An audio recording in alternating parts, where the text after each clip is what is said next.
అన్నను ముఖ్యమంత్రిగా చేసుకుందాం.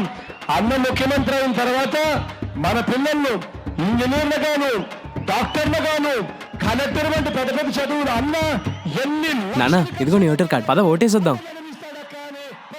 నీకు ఇంకా టైం ఉంది లేరా. అది సరే గానీ ఈసారి ఎవరికి ఇస్తున్నావు నీ ఓటు? ఒక్కసారి అవకాశం నీ భవిష్యత్తు ఎవరు మారుస్తారో వాళ్ళకి. ప్రతి ప్రయత్నం నేను చేస్తాను అని చెప్పి మీ అందరికీ కూడా హామీ ఇస్తా ఉన్నా.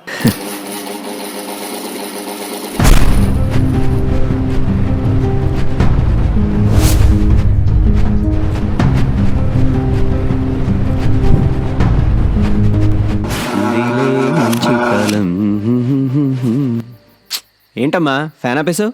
కరెంటు బిల్లు ఎక్కువ వస్తే నా పెన్షన్ తీసేస్తారంట బాబు. ఏమైంది? కాలింది. ఏమైందన్నా? కాలింది. జాగ్రత్తగా చూసుకోవాలి కదరా. పద.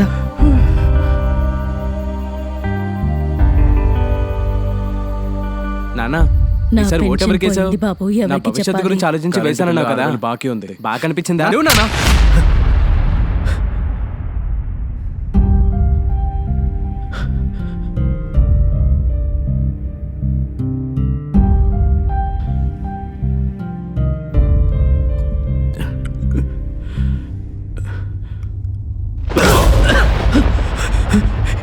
ఏంటి రామారావు, నిద్ర పట్టట్లేదా? ఎవరు నువ్వు?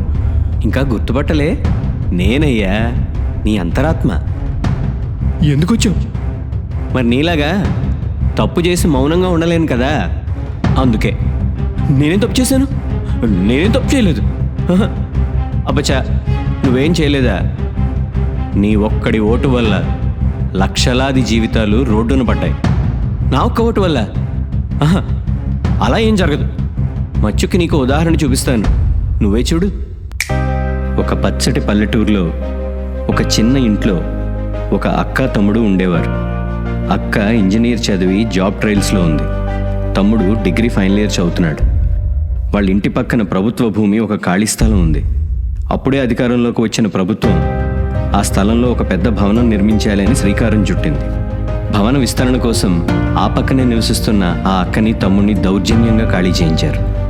ఒక్క రోజులో నోటీస్ ఇచ్చి దిక్కున చోట చెప్పుకోండి పోండి అని తన్ని బయటకు గెంటేశారు. ప్రభుత్వం మీద కేసు నమోదు చేశారు. దాంతో అక్కడి ప్రభుత్వ లోకల్ లీడర్స్ అక్కని బెదిరించడానికి డిగ్రీ చదువుతున్న తమ్ముడిని కిడ్నాప్ చేసి చెరుకు తోటలోకి తీసుకెళ్లి నిర్దాక్షిణ్యంగా అమానుషంగా తగలబెట్టారు. నీ కొడుక్కి చిన్న గాయమైతేనే అంత తలడిల్లిపోయావే, అలాంటిది నీ కొడుకీడు కుర్రాన్ని బతికుండంగా తగిలెట్టేశారు. మాట్లాడితే నా కొడుకు భవిష్యత్తు నా కొడుకు భవిష్యత్తు అంటావు కదా, అది ఎలా ఉంటుందో చూస్తావా? మనం నివసిస్తున్న స్ట్రీట్లోనే 10 మంది నిరుద్యోగులు ఉన్నారు. మన గ్రామాన్ని తీసుకుంటే 100లో నిరుద్యోగులు ఉన్నారు. అదే జిల్లా వారీగా తీసుకుంటే కొన్ని వేలలో నిరుద్యోగులు ఉన్నారు. పదవి పేరు చెప్పి 5 ఏళ్లకు మన ప్రభుత్వం ఇచ్చేది 5 లక్షల ఉద్యోగాలు. అవి కూడా అరాకొరా చదువు తగ్గ అర్హత లేనివి. ఈ లెక్కను చూసుకుంటే నీ కొడుకు భవిష్యత్తు ఓ 5-6 వేలకి తాకట్టు పెట్టేసినట్టే. మార్పు అనేది మనలో నుండి రావాలి.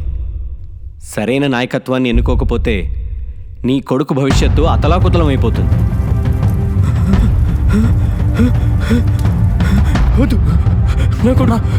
భవిష్యత్తు నాన్న, నాన్న ఏమైంది?